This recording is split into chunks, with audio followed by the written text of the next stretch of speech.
भक्ति भक्त भगवंत गुरु चतुर्नाम बपु एक। तिनके पद बंदन करो नासे विघ्न अनेक। सिए मांडवी उर्मिला श्रुति कीरति बम भाग। आसन लीजै हृदय महूँ आया हूँ पवन कुमार। भाषा तुलसीदास कृत कथा करो अनुसार। आसन लीजै हृदय महूँ आया हूँ पवन कुमार।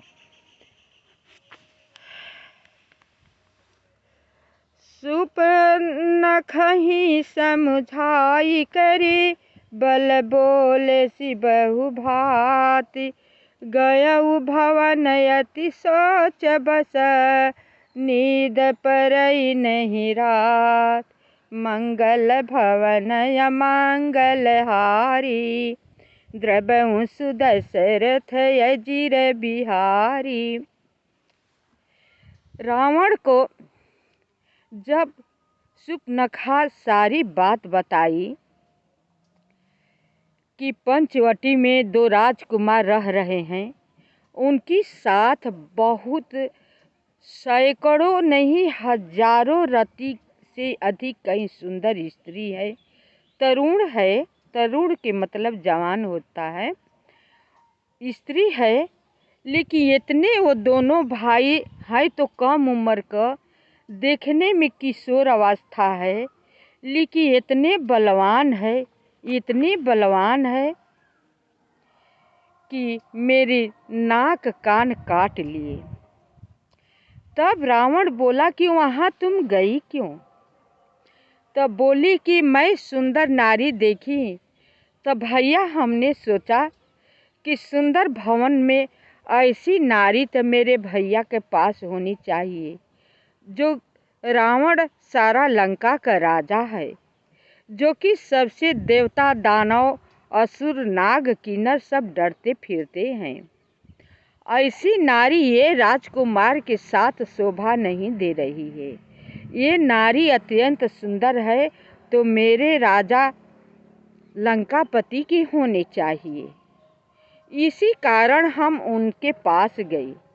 जब बोली तो इसी पर उनके छोटे भाई, जिनका नाम है लक्ष्मण, उन्होंने मेरा नाक कान काट लिया। मैं गई खरदूषण भैया के पास, सारी हाल कही। पहले तो अपने दूतों को भेजे, बहुत सारी सेना गई। वो दोनों बालक इतने सुंदर है, इतने सुंदर है कि देखकर सारे सेना मुग्ध हो गए और जाकर खरदूषण से बोले कि वो तो इतनी सुंदर है, इतने सुंदर है, अब बालक है, राजकुमार है, वो तो युद्ध करने योग्य है नहीं। न तो उनके साथ कोई सेना है, न रथ है, न वाहन है, न कोई हथियार है, केवल धनुष बाण लिए फिरते हैं। उनसे क्या युद्ध करना? और वो तो इतना सुंदर है कि उनको देखकर मन मुग्ध हो जाता है। ऐसा पुरुष तो धरती पर कहीं है भी नहीं। खरदूषण जब यह बात सुनी तो कहा अपने सैनिक से कि जा कर के कह दो कि तुमसे हम युद्ध नहीं करेंगे। तुम अपनी स्त्री को मेरे खरदूषण को हवाले खुशी खुशी कर दो, क्योंकि मेरी बहन के तूने बिना वजह के नाक कान काट ली है। इसी कारण अपने घर तुम खुशी खुशी लौट जाओ, तुम्हें हम छोड़ देंगे। वैसे आकर के खरदूषण की सेना राम जी से बोले। प्रभु श्री राम जी बोले कि मैं क्षत्रिय कुल का रहने वाला हूँ, मैं राजपुत्र हूँ। अयोध्या नरेश राजा दशरथ का पुत्र हूँ, मेरा नाम राम है। मैं अहेर खेल रहा हूँ, शिकार खेल रहा हूँ। ऐसे ऐसे दुष्ट शिकारियों को मैं वध करता हूँ और ऋषि मुनि लोग को सबको मैं सुख पहुँचाता हूँ। यही मेरा काम है। जा करके अपने स्वामी से कह देना। फिर सैनिक गए, ये बात खरदूषण से बोले। खरदूषण कहे कि जाओ उन पर आक्रमण करो। जब सेना आने लगी बहुत भयंकर रूप से, इतनी सेना जबरदस्त आई, इतनी आई कि आकाश में लगा कि काला बादल छा गया हो। तब प्रभु श्री राम जी लक्ष्मण जी से बोले कि तुम, हे लक्ष्मण जी, खरदूषण की सेना आ रही है युद्ध करने के लिए। तुम सीता जी के लेकर के पहाड़ के कंदरे में चले जाओ। लक्ष्मण जी यह बात सुन करके सीता जी को पहाड़ के कंदरे में लेकर के चले गए। लक्ष्मण जी चले गए। अब प्रभु श्री राम जी अपना धनुष बाण लेकर के खड़े हो गए और हल्के हल्के मुस्कुरा रहे थे। सेना आ करके चिल्लाते चीखते हुए आ रहे थे, धरो पकड़ो मारो, दोनों भाइयों के बांध लो, मार दो, जीत लो। सब का यही शब्द सुनाई दे रहा था। उसमें प्रभु श्री राम जी अपना धनुष बाण ऐसे खड़ा करके खड़े थे और मंद मंद मुस्कुरा रहे थे। जब सारी सेना आई, उन्हें चारों तरफ से घेरा में ले लिया। बीच में प्रभु श्री राम जी हो गए अकेले। चारों तरफ खरदूषण की सेना। सब लोग देखकर पहले तो उनकी सूरत को देखते ही रह गए। इतना देखकर विह्वल हो गए कि किसी को प्रभु से युद्ध करने का मन नहीं हो रहा था कि हम इनसे युद्ध कैसे करें। ये तो मुस्कुरा रहे हैं। तब दयालु प्रभु श्री राम जी एक बाण छोड़ दिया उन लोगों के भड़कने के लिए। जब एक बाण ऐसा गंभीर छोड़ा कि लगा कि सबका कान बहरा हो जाएगा। सब अपने कानों पर हाथ रख लिए। अब तो युद्ध छिड़ गई ना, युद्ध होने लगा। सबकी देखे खरदूषण की मेरा सेना तितर बितर हो रहा है। राम एक ही बाण में सबको संहार करने लगे। जब सेना परास्त लगी कि अब हम लोग परास्त हो जाएंगे, इनसे युद्ध करके हम लोग नहीं जीत पाएंगे, सेना भाग खड़ी हुई। खरदूषण बोले कि अगर कोई रण से पीठ दिखाकर भागेगा ना, तो उसे मैं जिंदा नहीं छोड़ूंगा, मार डालूंगा। अब आ करके सब प्रभु श्री राम जी से लड़ने लगे। खरदूषण की सीना में 10-10 बाण एक ही बार प्रभु श्री राम जी मारने लगे। सब उनका सेवकों को मारने लगे। सब का सब धराशायी हो गए, कोई बचा नहीं, सब मर गए। सूर्पनखा दिखती रही, मर गए सब लोग। तब हे प्रभु श्री राम जी गए अपने पंचवटी में। लक्ष्मण जी से बोले कि तुम आओ।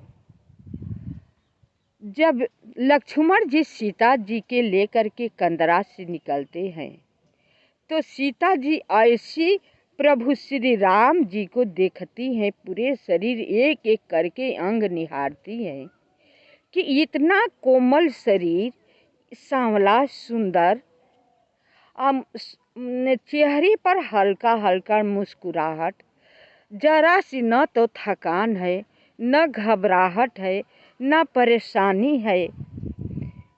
उन्हें देखती रह जाती नीचे ऊपर से सीता जी, और यही मन में सोचती है कि कैसी प्रभु की लीला है कि इतना खरदूषण की जबरदस्त सेना को क्षण भर में इन्होंने ध्वंस विध्वंस कर दिया, फिर भी इन्हें देखो तो लगता है कि कुछ किए ही नहीं है।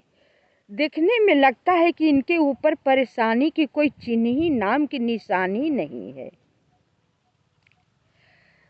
ऐसी जानकी माता जी देख रही हैं कि उनका देखने से जो नैन का पलक गिरता है वो गिरना छोड़ दिया, केवल एक टक देखते ही निहारती रह जाती हैं।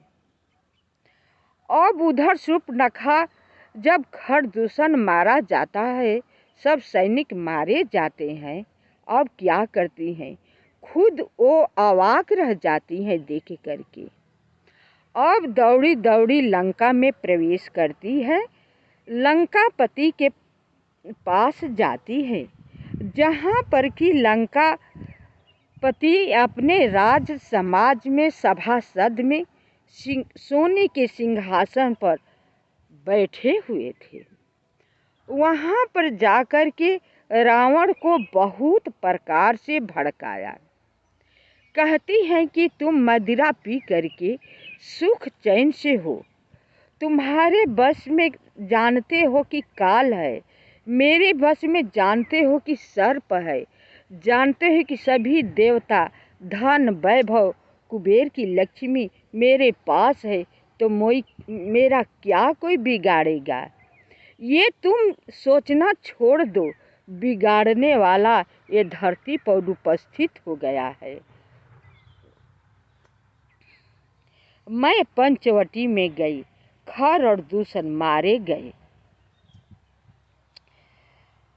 जब सुना रावण की खर और दूषण मारे गए, तब तो सोचने लगे कि खर और दूषण तो मेरे समान ही बलवान है, उनको तो सामान्य मनुष्य तो कोई मार ही नहीं सकता, वो तो परास्त होने वाले है नहीं।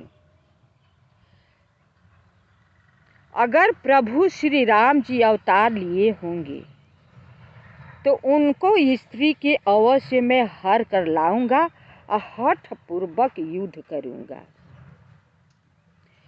इस तामस देह से योग तप धर्म नहीं होगा, न मेरा बिगड़ा हुआ बनेगा। मैं हठ करके उनकी पत्नी को हरण करके लाऊंगा और हठ पूर्वक युद्ध करूंगा।